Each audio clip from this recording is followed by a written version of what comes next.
अस्सलाम वालेकुम नाज़रीन, प्रोग्राम विजन पर राजा आतिफ जुल्फ़िकार के साथ आपकी खिदमत में हाजिर। नाज़रीन, आज के प्रोग्राम में 4 अहम तरीन खबरों पर आपसे बात करेंगे। पहली बड़ी खबर तो यह है कि पाकिस्तान पीपल्स पार्टी ने कौमी असम्बली के ज़िमनी इंतखाबात में हिस्सा न लेने का फैसला किया है। दूसरी खबर यह है कि सदर आरिफ अलवी के अंदर सोया हुआ PTI का कारकुन एक बार फिर जाग गया है और उन्होंने ये फैसला किया है कि अपने चेयरमैन को खुश करना है, भावें मुल्क डिफ़ाल्ट कर जाए। और फिर सुना है कि शाहिद खाकान अब्बासी और मरियम नवाज शरीफ के दरमियान कुछ तल्ख कलामी हुई है। और चौथी खबर यह कि इस्लामाबाद में एक खातून सहाफ़ी पर हमला हुआ है। इन तमाम खबरों की तफसीलात और उन पर अपने तज्जिया आपको देने से पहले आपसे गुजारिश है कि अगर अभी तक आपने हमारा चैनल सब्सक्राइब नहीं किया तो प्लीज़ कर लीजिए, साथ ही बेल आइकन भी दबा दीजिए ताकि जो ही हमारा कोई नया प्रोग्राम अपलोड होता है तो उसका नोटिफिकेशन फौरी तौर पर आपको मौसूल हो सके। प्रोग्राम का बाकायदा आगाज़ करते नाज़रीन, इमरान खान साहब का दौरे हुकूमत जो है वो जहाँ पूरे मुल्क के लिए एक बड़ा डरावना ख्वाब था, वहाँ सहाफ़त के लिए भी जो उसकी डरावनापन था वो कुछ कम नहीं था। हज़ारों की तादाद में सहाफ़ी उनके दौर में बेरोज़गार हुए। जो आप लोग तो बड़े लोगों को जानते हैं, बड़े नाम जो आपको टीवी पर स्क्रीनों पर नज़र आते हैं, एंकर पर्सन आपको वो नज़र आते हैं, और उनकी अगर आप भी तादाद गिने तो वो बहुत ज़्यादा होगी जिनको ऑफ एयर किया गया, ऑफ स्क्रीन किया गया। इदारों पर पाबंदियाँ लगाएंगी कि उनको नौकरियाँ ना दी जाएँ, लेकिन उसके अलावा जो सहाफ़ती कारकुन थे वो हज़ारों की तादाद में थे जो बेरोज़गार किए गए। लेकिन उसके साथ साथ एक और काम बड़े तसलसल के साथ होता रहा कि जो सहाफ़ियों पर हमले थे वो बहुत ज़्यादा होते रहे। अब गिनवाने की जरूरत नहीं। अबसार आलम को गोली मारी गई, इमरान शफकत को उठाया गया, रज़ी दादा पर तशद्दुद किया गया, जो मतीउल्लाह जान को उठाया गया, मोहसिन जमील बेग के घर पर हमला करके उनको वहाँ से उठाया गया, और बहुत सारे ऐसे वाक़यात हैं। असद अली तूर के घर घुसकर उन पर तशद्दुद किया गया। बहुत सारे ऐसे वाक़यात हैं जिनको कोड किया जाता है। और इमरान खान साहब के दौरे हुकूमत को, वैसे खान साहब तो बड़े कहते हैं मेरे दौरे में बड़ी आज़ादी थी, लेकिन हकीकत यह है कि उस वक्त रिपोर्टर्स विदाउट बॉर्डर्स नामी बैन अवी तंजीम ने उनको मीडिया ट्रेटर का जो खिताब दे रखा था, और बहुत कुछ बुरा वक्त हुआ। लेकिन जब इमरान खान साहब की हुकूमत गई तो थोड़ा सा कुछ सुख का सांस आया, कुछ थोड़े से हालात नरम हुए कि कम से कम जो सहाफ़ियों पर हमले थे वो नहीं हो रहे थे। और फिर आज एक बुरी खबर सुनने को मिली। इस्लामाबाद की एक खातून सहाफ़ी हैं, बहुत सीनियर जर्नलिस्ट हैं, शाजिया नैयर, उनके हस्बैंड जो हैं नैयर अली रावत, वो भी सहाफ़ी हैं। दोनों ही माजी में मेरे कुलीग रह चुके हुए हैं और अभी भी कुलीग हैं। इस्लामाबाद बड़ा छोटा सा शहर है, वहाँ पे जो भी सहाफ़ी होते हैं वो एक दूसरे के कुलीग ही होते हैं। और मतलब बड़ी वो खातून जो हैं वो कभी मुतनाज़ा उनका कोई ऐसा मामला नहीं रहा। ज़्यादातर वो न्यूज़ रूम में उन्होंने अपना जो खिदमात वो देती थी, और बल्कि देती हैं, सहाफ़ी तो हैं अभी भी। और उनके बारे में पता चला कि आज वो अपनी वालदा, अपनी बहन और अपनी बेटी के साथ अपनी कार में जा रही थी। इस्लामाबाद का इलाका है G9, वहाँ पर एक सफ़ेद रंग की कार में सवार एक शख्स आया। उस कार ने इनकी गाड़ी को रोका और आकर शीशा तोड़ दिया गाड़ी का, और उसके बाद इनके ऊपर तशद्दुद शुरू कर दिया। इनका जो ड्राइविंग सीट पर ये बैठी थी तो उसने अंदर हाथ डाल कर इनके बाजू भी मरोड़ी और गाड़ी की चाबी भी निकाल ली और गालिम गलोच की धमकियाँ दी। इस वाक़े के दौरान वहाँ पे बहुत सारे लोग इकट्ठे हो गए। चूँकि ये 3 ख़वातीन और एक बच्ची थी तो इनका तो वो साथ कोई मर्द था नहीं, तो वहाँ पे जो और लोग थे उन्होंने बड़ी मुश्किल से उस शख्स से इनकी जान छुड़ाई और उस चाबी इनको वापस लेकर दी। अब वो शख्स वहाँ पर फिर इनको धमकियाँ देता हुआ फ़रार हो गया। इन्होंने वहाँ से पुलिस को कॉल की और पुलिस ने एक छोटी सी वहाँ पर, इसको आप पुलिस की कोताही ज़रूर कह सकते हैं, कि उन्होंने बजाय 15 ने ये रिस्पॉन्ड करने के कि जी आप रुके, हम वहीं पर आ रहे हैं फौरी तौर पर, उल्टा इनको ये कहा गया कि जी आप थाने आ जाए। खैर ये थाने चली गई और थाने में अब जो है वो एक FIR दर्ज कर ली गई है। थाना कराची कंपनी है, उसमें जो FIR नंबर है 210/2023, ये ज़ेर दफ़ा 354, 506, 341 और 427 ताज़ीरात पाकिस्तान काटी गई है। और इस पे जो नेशनल प्रेस क्लब ने और RUJ, PFUJ, इन तमाम सहाफ़ती तंजीमों ने इस वाक़े की ना सिर्फ मज़म्मत किया बल्कि हुकूमत से ये मुतालबा किया है कि फ़ौरी तौर पर ये जो भी मुलज़म था इसको ट्रेस करके इसको गिरफ़्तार किया जाए। इस्लामाबाद बड़ा सेफ़ सिटी कहलाता है, बड़े कैमरे लगे हुए हैं। अगर बंदा ये कहे कि जी वो ट्रेस नहीं हो सकता तो ये बात गलत होगी। तो तवक्को भी हम रखते हैं कि जब ये मामला आला हुकाम तक पहुँच गया, FIR दर्ज हो गई है, तो इंशाल्लाह ये केस जो है एक मिसाल बन जाएगा कि आइंदा कोई ऐसी हरकत ना कर सके। लेकिन सहाफ़ती हलकों के लिए ये बड़ी तशवीशनाक खबर है कि इस तरह एक खातून सहाफ़ी पर सरेआम सड़क के ऊपर दिन दिहाड़े ना सिर्फ हमला किया जाए, उनकी गाड़ी को तोड़ा जाए, बल्कि उनके ऊपर तशद्दुद भी किया जाए। ये बहुत बहरहाल एक संगीन मामला है। आगे बढ़ते हैं जनाब, दूसरी खबर की तरफ चलते हैं। सदर मुमलिकत जनाब आरिफ अलवी इमरान खान साहब को एक क्रेडिट जाता है कि उन्होंने जनाब अपनी पार्टी के जितने भी लोग थे, चाहे वो किसी भी अहदे पे हों, चाहे वो सदर के अहदे पे हों, वो गवर्नर के अहदे पर हों, वो स्पीकर के अहदे पर हों, वो डिप्टी स्पीकर के अहदे पर हों, वो जो आइनी अहदे हैं जिनका पार्टी से आइन के मुताबिक कोई ताल्लुक नहीं होना चाहिए, वहाँ पर उन्होंने पक्के ऐसे बंदे बिठाए जिन्होंने पाकिस्तान के आइन की भरपूर तरीके से पामाली की। हमेशा ये बिला जिसे कहते हैं खौफ व ख़तर ये बात की जा सकती है क्योंकि सरेआम उन्होंने किया। आरिफ अलवी साहब ने कैसे वो हलफ लेने से इनकार किया वज़ीर आज़म शहबाज शरीफ से, इसी तरह वो समरियाँ रोक कर बैठे रहे गवर्नर पंजाब की वो, इसी तरह जो गवर्नर पंजाब थे उमर सरफराज चीमा, वो कैसे अपने आइनी जो मामलात थे उनसे उन्होंने हटकर काम किया और गवर्नर हाउस भी वो छोड़ने के लिए तैयार नहीं थे जब उनको तब्दील किया गया। इसी तरह असद कैसर और कासिम सूरी ने जो कुछ किया तहरीक अदम एतमाद के वक्त, वो बड़े सामने की बात है। वो ट्वीटें भी करते रहे कि जनाब हम तो इमरान खान के कारकुन हैं। हालांकि स्पीकर, डिप्टी स्पीकर, सदर, गवर्नर ये ऐसे अहदे होते हैं जो कि आइन के तहत किसी पार्टी के नहीं होते। जब माजी में होते हैं लोग पार्टी के, लेकिन जब इन अहदों पे आ जाते हैं तो वो कम से कम अपना जो एक भरम होता है उसको ज़रूर कायम रखते हैं। लेकिन यहाँ पे भरम शर्म कायम रखने का कोई रिवाज नहीं है। कुछ ऐसा ही मामला सदर मुमलिकत जनाब आरिफ अलवी ने किया। मैंने जो आपसे शुरू में अर्ज़ की थी कि उनके अंदर सोया हुआ PTI का कारकुन जाग गया। अब ऐसी भी बात नहीं है कि ये कारकुन को बड़े तवील अरसे से सोया हुआ था, ये मुसलसल जाग ही रहा था। गुज़िश्ता कुछ चंद दिनों से सोया था, ये मैं ज़रा पहले आपको क्लियर कर दूँ। और वो जा के इमरान खान साहब से मिलते रहे और सारा कुछ कहते रहे, और वो जो भी उनसे मिलने आता था इस्टेब्लिशमेंट का कोई बंदा, कोई आर्मी चीफ आ जाए, कोई सफ़ीर आ जाए, वो फटाफट फ़ोन निकालते हैं, मैं आपकी खान साहब से बात कराता हूँ। वो तो इमरान खान साहब के पर्सनल सेक्रेटरी वाला ही काम था। वैसे माजरत के साथ हैं तो सदर मुमलिकत, लेकिन अब क्या करें, वो करते ही ऐसे हैं। तो बहरहाल उन्होंने जनाब आज एक और काम किया है। काम ये किया कि आपके इल्म में होगा कि इमरान खान साहब ने IMF के साथ माहिदा किया, इंतहाई बदतरीन शराइत पर माहिदा किया, ये कहने में कोई यार नहीं है। उसके बाद उस माहिदे को तोड़ा, जब उन्होंने देखा कि मेरी हुकूमत जा रही है, उस माहिदे को तोड़ा और पाकिस्तान को डिफ़ॉल्ट की तरफ लेकर चले गए। और फिर जब वो हुकूमत से चले गए उसके बाद से वो कंटिन्यूसली मुसलसल 65 जलसे किए, 2 उन्होंने लॉन्ग मार्च किए। कभी कहा कि लोगों को, इनके घरों को घेरो, अपने सियासी मुखालफिन को, कभी एक असम्बली तोड़, कभी दूसरी असम्बली तोड़, कभी कौमी असम्बली इस्तीफे दे, किसी तरीके से जो सियासी इस्तेहकाम मुल्क में ना आ सके।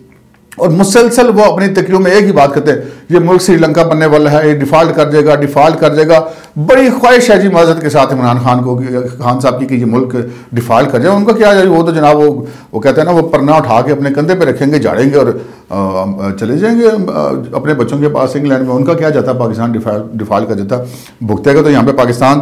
तो यही आरिफ अलवी साहब जो इमरान खान साहब के दौर में माजरत के साथ आर्डीनेंस फैक्ट्री उन्होंने खोली हुई थी ईवान सदर के अंदर, कि जो काम हुकूमत पार्लियामान के जरिए नहीं कर सकती थी, सदर मुमलिकत सब धड़ाधड़ आर्डीनेंस जारी किए रहते। आपको याद होगा जब तहरीक अदम एतमाद उन्होंने गैर कानूनी तौर पर मुस्तरद की और गैर आइनी तौर पर मुस्तरद की स्पीकर जो के फ़राइज़ अंजाम देते डिप्टी स्पीकर कासिम सूरी साहब, तो इमरान खान साहब ने कहा जी मैंने सदर को समरी भेजी। ऐसे सेकंड्स में उन्होंने असम्बली तोड़ने की समरी पर दस्तखत कर दिए थे।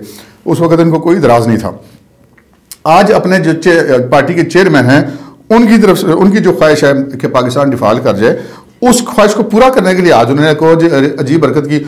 उसी IMF के मिन्नते तरले करके राज़ी किया इस हुकूमत ने कि जनाब मेहरबानी करें, कुछ मुल्क हमारा चलने दें किसी तरीके से। कुछ इमरान खान की बदतरीन शर्तें वो भी माननी पड़ी, लाजिम बात है। वो IMF तो नहीं जानती इमरान खान था या शहबाज शरीफ था या कौन था, वो तो कहते हैं पाकिस्तान है, वज़ीर आज़म पाकिस्तान है, वज़ीर ख़ज़ाना पाकिस्तान है। तो वो भी पूरी करनी पड़ी, महंगाई भी करनी पड़ी, अपने ऊपर बदनामी बर्दाश्त करनी पड़ी। और फिर जनाब वो जो प्रोग्राम को ख़राब किया इमरान खान साहब ने, उसकी वजह से मज़ीद सख्त शराइत भी मानना पड़ी। और जब IMF के साथ हमारा स्टाफ लेवल का माहिदा करीब है, तकरीबन मामला तय पा गए हैं, तो उस माहिदे के तहत जो है एक आर्डीनेंस जारी करना था, वो जनाब हुकूमत ने भेजा सदर मुमलिकत आरिफ अलवी साहब को। और भाईजान क्या जी मैं तो दस्तखत नहीं करता इस आर्डीनेंस से, क्यों जी मुझे इस पर एतराज़ात है। और भाईजान को होश करो, ये कहना बड़ा आसान है कि ये मुल्क डिफ़ॉल्ट कर जाएगा, बड़े खुश होंगे, हम कह सकेंगे कि खान साहब, देखा खान साहब ने कहा था ना मुल्क डिफ़ॉल्ट करेगा। हालांकि बारूदी सुनेंगे तो खुद कहा कि उनके वजीर सारे कहते रहे। लेकिन भाईजान ये आरिफ अलवी साहब भी ये बात को सुन लें कि अल्लाह ना करे जब मुल्क डिफ़ॉल्ट कर जाते हैं ना और श्रीलंका वाली हालत हो जाती है, फिर ईवान सदर के अंदर बैठा हुआ बंदा भी महफूज नहीं रहता। फिर जब 500 रुपये की रोटी हो जाती है और 1000 रुपये का लीटर या 2000 रुपये या 10,000 रुपये का लीटर पेट्रोल हो जाता है ना, तो फिर लोग सड़कों पर निकल आते हैं। और फिर ना कोई ईवान सदर रहता है और ना ही फिर कोई मेंबर पार्लियामेंट रहता है, कुछ नहीं फिर बचता। तो ये इमरान खान साहब को जो है वो खुश करने की कोशिशें छोड़ दें, वो खुदा का खौफ करें, कि उस मुल्क का सोचें। आपको जो है वो अल्लाह ताला ने अगर इस मुल्क का सदर बना ही दिया तो सदर मुमलिकत बन के दिखाएं। इमरान खान की पार्टी का वर्कर या एक वो वाला बंदा जो इमरान खान की खुशनुदी की खातिर मुल्क को डिफॉल्ट कराने में जो नहीं है उसका टूल ना बने। बड़ी मेहरबानी आपकी सादत आरिफ अलवी साहब से आपने यही गुजारिश करनी थी। अगली खबर की तरफ आते हैं जनाब। अगली खबर यह है कि जनाब पाकिस्तान पीपल्स पार्टी ने कौमी असम्बली के ज़िमनी इंतखाबात में हिस्सा न लेने का फैसला किया है। यह खबर इस हवाले से बहुत बढ़िया कि ये पीपल्स पार्टी की अमूमी पॉलिसी के खिलाफ है। पाकिस्तान पीपल्स पार्टी जो है वो जमहूरी रवैयों पर यकीन रखती है, जो उनका पूरा ट्रैक रिकॉर्ड है। इससे पहले जब एक दफ़ा मुस्लिम लीग नून ने कौमी असम्बली के इंतखाबात का बाइकाट करने का फैसला किया तो वो पाकिस्तान पीपल्स पार्टी थी जिसने मुस्लिम लीग नून को राज़ी किया कि नहीं जी आप सिस्टम के अंदर हैं, सिस्टम से बाहर ना निकलें। इस सूरत हाल में पाकिस्तान पीपल्स पार्टी का ये फैसला जो है वो उसको बहुत सारे इसके मानी निकलते हैं। अच्छा, इसकी वजूहत क्या हो सकती हैं? इसकी एक वजह तो ये हो सकती है कि जी पीपल्स पार्टी के इंतखाबात की तैयारी ना हो। बज़ाहिर ये वजह मेरे ख्याल में दुरुस्त नहीं होगी, इसलिए कि जो इमरान खान साहब ने ज़िमनी इलेक्शन लड़े थे वो 8-9 सीटों पर, उसमें जो 2 सीटों पर पीपल्स पार्टी के उम्मीदवार थे वो तो दोनों जीत गए थे, कराची वाला भी और मुल्तान वाला भी, और दोनों सीटों पर जो है वो PTI को शिकस्त होगी। तो ये वजह तो नहीं हो सकती। अब इसकी एक दूसरी वजह हो सकती है कि चूँकि आइंदा आम इंतखाबात शेड्यूल के मुताबिक जो है वो अक्टूबर में होने हैं, तो उससे पहले अब ये इंतखाबात होंगे 3-4 महीने मजीद असम्बली चलेगी इन इंतखाबात के बाद, और उसके बाद फिर नए इंतखाबात आ जाएंगे। तो ये एक लॉजिक हो सकती है कि इससे जो भी उस हल्के में पीपल्स पार्टी का कैंडिडेट होगा उसकी तवानाइयाँ भी ज़ाया होंगी, उसके करोड़ों रुपए भी ज़ाया होंगे, क्योंकि कौमी असम्बली का इलेक्शन लड़ना को खाला जी का घर तो नहीं है ना कि 5-7-10 करोड़ रुपया तो ऐसे खर्च होता है कौमी असम्बली के इलेक्शन में।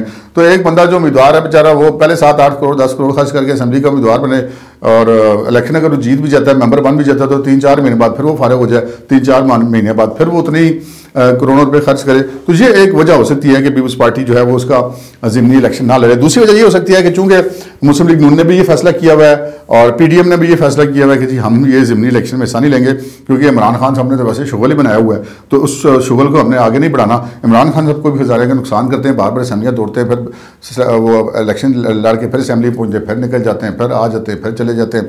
उन्होंने तो इसको खेल तमाशा बना रखा है, तो एक खेल तमाशे का ऐसा PDM नहीं बनना चाहती थी। तो बज़ाहिर ऐसा लगता है कि PDM ने और मुस्लिम लीग नून ने पीपल्स पार्टी को उस चीज़ पे कायल किया कि जी हम जनरल इलेक्शन के बाइकाट पे नहीं जा रहे, ना ही हम कोई बाइकाट कर रहे हैं। हमारा तो ये मौक़िफ़ है कि खाम खा की एक प्रैक्टिस है, तो उस प्रैक्टिस पे ना पड़ा जाए। तो पीपल्स पार्टी का ये जो फैसला है ये पीपल्स पार्टी की उस पॉलिसी से मुतसादम नहीं है, बल्कि ये इसकी एक आर्जी वजह है कि 3-4 महीने के वक्फे से एक उम्मीदवार बेचारे पे करोड़ों रुपए का बोझ डाला जो इमरान खान साहब के शुगल में उनको मुआवनत फराहम की जाए, तो ये बात ज़रा मुनासिब नहीं है। ये एक मामला है। फिर जनाब एक ख़बर आई सुनने में, और वो ख़बर ये थी कि मरीम नवाज शरीफ साहबा जो कि चीफ ऑर्गेनाइजर है मुस्लिम लीग नून की और सीनियर नायब सदर भी हैं, जो वो सीनियर नायब सदर बनी हैं, तो उससे पहले जो है वो शाहिद खाकान अब्बासी ने रिज़ाइन कर दिया था। और इनके जो रिज़ाइन की खबरें ऐसी आ रही थी कि जी इख्तलाफात हैं, वो मरीम नवाज शरीफ को इस ओहदे पर देखना शायद उन्होंने पसंद नहीं किया। उसके बाद बहुत सारे लोगों से बात हुई, शाहिद खाकान अब्बासी ने अपने आप को क्लियर भी किया और उन्होंने कहा कि जी ठीक है, मैं बिल्कुल पार्टी नहीं छोड़ रहा, मैं इस पार्टी का हिस्सा हूँ, मैं इसी शुरू से इस पार्टी में हूँ, और उनके मुताबिक उनके बकौल के वो मरते दम तक इसी पार्टी के अंदर रहेंगे और नवाज शरीफ ही उनके कायद रहेंगे। पार्टी के अंदर के इख्तलाफात की जहाँ तक बात है तो वह इख्तलाफ राय का हक शाहिद खाकान अब्बासी को भी है और किसी और को भी हो सकता है। तो मरीम नवाज शरीफ साहबा से जो है वो शाहिद खाकान अब्बासी के बारे में ये पता चला है कि जब आज से 2 रोज़ कबल इस्लामाबाद में मरीम साहबा ने जो वर्कर कन्वेंशन शुरू किए हुए हैं चीफ ऑर्गेनाइजर बनने के बाद, उस सिलसिले में जब वो इस्लामाबाद आई थी तो उनकी यहाँ पर शाहिद खाकान अब्बासी से कुछ तल्ख जुमलों का तबादला भी हुआ है, और शाहिद खाकान अब्बासी साहब भी उस कन्वेंशन में मौजूद नहीं थे, क्योंकि शाहिद खाकान अब्बासी साहब उनके सीनियर नायब सदर बनने से और चीफ ऑर्गेनाइजर बनने से शायद इत्तेफाक नहीं करते, तो इसी वजह से वो उस फंक्शन में भी मौजूद नहीं थे। लेकिन बहरहाल ये एक पार्टी का इंटरनल उनका मामला है, और जो मुस्लिम लीग नून के ऊपर तनकीदी निगाह रखते हैं उनके लिए तो ये बहुत बड़ी खबर है। लेकिन पार्टी के अंदर इस तरह के मामला चलते रहते हैं। लेकिन मरीम नवाज शरीफ के अगर पोजीशन को देखा जाए, चीफ ऑर्गेनाइजर से नायब सदर होने के अलावा नवाज शरीफ साहब की साहबजादी हैं, उसी नवाज शरीफ की साहबजादी हैं जिसके जो शाहिद खाकान अब्बासी के कायद हैं। तो मेरा ख्याल है जब नवाज शरीफ साहब इस मामले में बराह रास्त इंटरफेयर करेंगे तो ये सारे मामला सेटल हो जाएंगे। लेकिन फ़िलहाल आपस में इनकी एक जो है वो तलखी हुई है, हार्ड टाक मुबैना तौर पर हुई है। देखते हैं इसके क्या नतीजे निकलते हैं। अब तक के लिए इतना ही, इजाज़त दीजिए, अल्लाह हाफिज़।